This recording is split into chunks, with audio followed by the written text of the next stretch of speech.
श्रीराम समर्थ. श्रोते हो, आपण ऐकत आहात श्री गोंदवलेकर महाराज यांचे प्रवचन. लीन माणसाला भगवंत लवकर साधेल. नामस्मरण करायचे ते अभिमान टाकून करीत जावे. परमेश्वराला अनन्य शरण जाऊनच त्याचे नाम घेत जावे. पुष्कळ वेळा आपण साधन करू लागलो म्हणजे आपल्याला अभिमान चढू लागतो आणि त्यामुळे साधन व्यर्थ होते.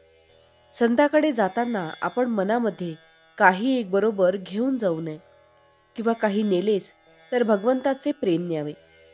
आपण प्रपंचाचे प्रेम आणि अभिमान बरोबर घेऊन जातो आणि मग एकावर एक लिहिलेले जसे वाचता येत नाही तशी अवस्था होते. एखादी वस्तू आपल्याला हवी असे वाटल्यावर आपण तिच्या प्राप्तीविषयी विचार करू लागतो. म्हणूनच पहिल्याने भगवंत हवा असे आपल्याला वाटले पाहिजे. त्यानंतर त्याच्या प्राप्तीच्या साधनांचा अभ्यास करायला पाहिजे. हा अभ्यास मनाच्या कष्टाचा आहे. क्रोधाला बाहेर येऊ देण्यापेक्षा क्रोध घेणे यात जास्त श्रम आहे. असे करण्यामध्ये आज कष्ट आहेत हे खरे, पण पुढे मात्र सुख आहे हे निश्चित.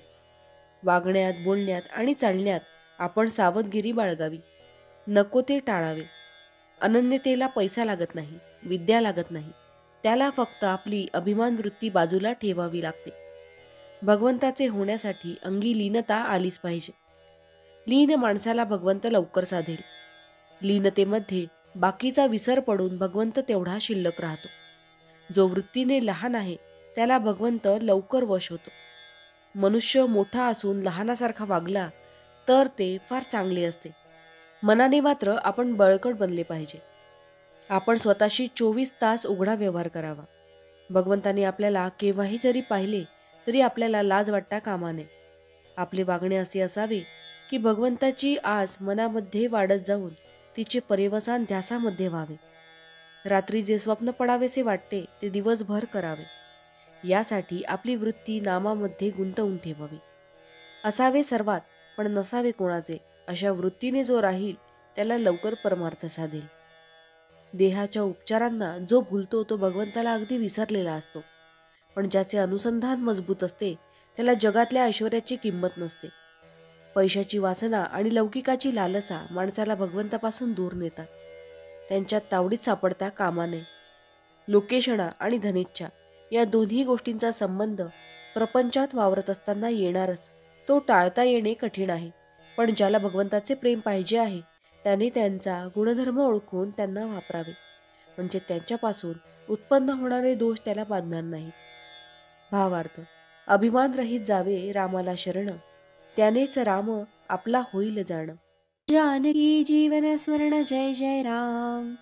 महारुद्र हनुमान की जय. समर्थ रामदास स्वामी महाराज की जय. सब संतन की जय. श्री अनंत कोटि ब्रह्मांड नायक राजाधिराज सच्चिदानंद सद्गुरु श्री ब्रह्म चैतन्य महाराज की जय. जय जय रघुवीर समर्थ. आता आपण 13 वेळा नामस्मरण करूया. श्रीराम जय राम जय जय राम. श्रीराम जय राम जय जय राम. श्रीराम जय राम जय जय राम. श्रीराम जय राम जय जय राम. श्रीराम जय राम जय जय राम. श्रीराम जय राम जय जय राम. श्रीराम जय राम जय जय राम. श्रीराम जय राम जय जय राम. श्रीराम जय राम जय जय राम. श्रीराम जय राम जय जय राम. श्रीराम जय राम जय जय राम. श्रीराम जय राम जय जय राम. श्रीराम जय राम जय जय राम. जय श्रीराम.